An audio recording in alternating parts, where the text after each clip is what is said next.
Movie Maker is a free video editing program on just about all PCs, including those at school, but if you've never used it before, it can be a bit tricky. So let me give you some pointers so you can avoid some stress down the road. Movie Maker can only edit WMV or AVI video files. This can be a problem because most flip cameras produce an MP4 or MPEG-4 video. It's not a big deal. You just bring in your files and we run them through our file converter called Format Factory, which is also a free download that you can use at home.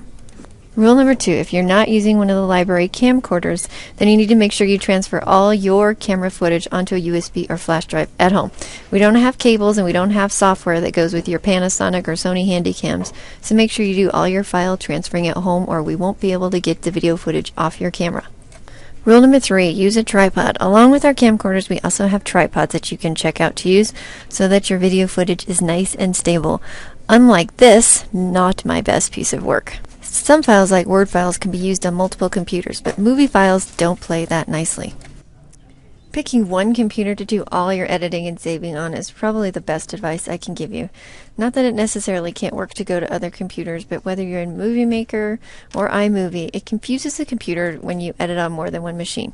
And you can see what I call the Red X problem down here. These are video clips, the Sadie Video 17 down here, that I imported when I was working on this on another computer.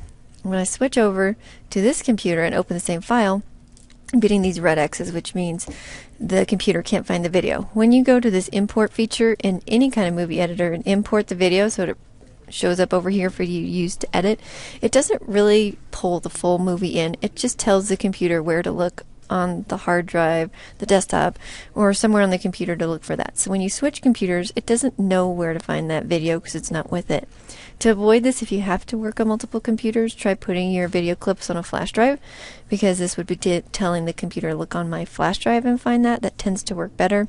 However, because different computers name flash drives differently, sometimes drive E, sometimes drive F, it doesn't always work. Best advice, collect all your clips ahead of time, sit down when you have plenty of time and do all your editing and publishing on one computer. And then the last step has to do with probably the biggest misunderstanding with movies for people who haven't made them before. Every movie editing program has the same 2 ways to save a project. One is actually saving the project file. This allows you to come back and make changes to it, but this is not a version you can turn into others. It doesn't share very well. What you want to do is make sure when you're all finished, you publish it, sometimes it's called rendering it, exporting it, actually save this movie file. This version can't be changed, but it can be turned into your teacher and plays on other computers and can be uploaded. This is what you want to do. In Movie Maker, usually I'll just go to the Finish Movie step, save it to my computer. You just want to choose all the options that have to do with playback on a computer. I stick with all the defaults and click Next, and it will make a WMV version of this movie. You can see right here, Windows Movie Video is the setting that's going to come out, and this is perfect. It will play on school computers. If you're using something besides Movie Maker, make sure you bring in your exported copy and try it on one of our computers here just to make sure everything plays correctly. If you've never used Movie Maker before, I do have a Movie Maker how-to handout on the Tech Tools page of the library's website, and you can look up just about how to do everything on YouTube. Movie Maker can do a lot more than just trimming clips. You can add pictures and your own narration. You can add effects to your video clips, flip your screen, or make the video look aged. Or you can add title slides to introduce segments or interview questions.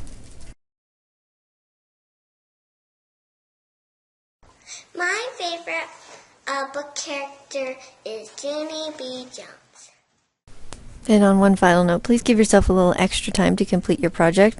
Try not to do it the night before, just in case you encounter one of those frustrating computer crashes or other strange technical phenomena that would put you behind schedule a little bit. If you have any other questions about Movie Maker or need some help using it, please feel free to come by and see me in the library.